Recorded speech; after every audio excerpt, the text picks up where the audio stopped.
Hello friends, welcome to Insights into Finance YouTube channel.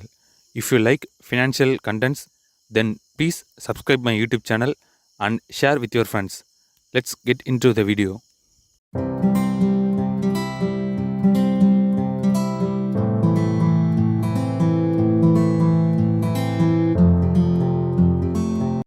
Today we are going to see about stock market fundamentals. PE ratio. Is P ratio is important for buying a share in a stock market? Yeah, definitely.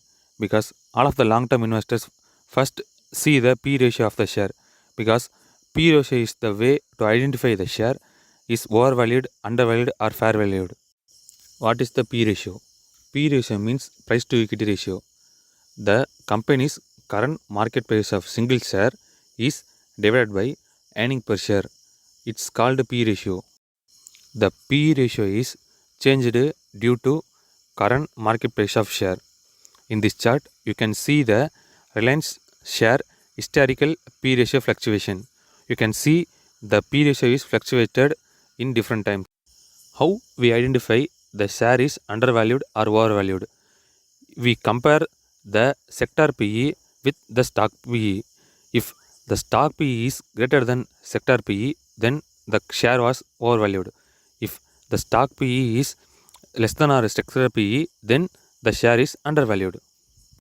The FMCG sector PE is always high because the FMCG product was used by peoples every day. If recession happened or not, the peoples always buy the essential product for their livings. So the FMCG sector stocks are commanding the high PE ratio. The metal sector PE is always low.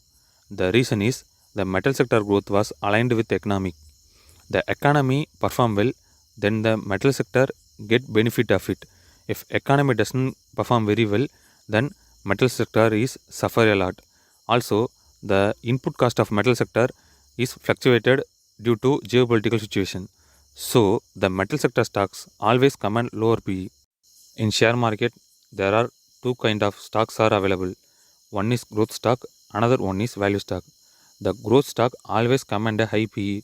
The reason is the growth stock profits can increase rapidly. In other side, the value stocks are matured, so their profits cannot increase rapidly. So they command the medium PE. In this chart, you can see the Tata Elxsi, Varun Beverages, DMart. There are growth stocks. They command always high PE. In another side, Reliance, TCS, HDFC banks are the value stocks. They always already matured, so they can't command the high PE and they can't increase the profitability like this growth stocks. Now we see how the P ratio is defined based on current market price of share and earning per share. Now we assume the insights into finance as a company. If the company share price is 400 and the earning per share is 20, then we apply these values into P ratio formula, we can get the 20 as a P ratio. If the 20 is good or bad, we can compare it with the sector PE. We assume sector PE is 20. So if company PE is 20 and the sector PE is 20, now the share is fairly valued. Now we assume the company share price is 400 and the earning per share is 30 rupees.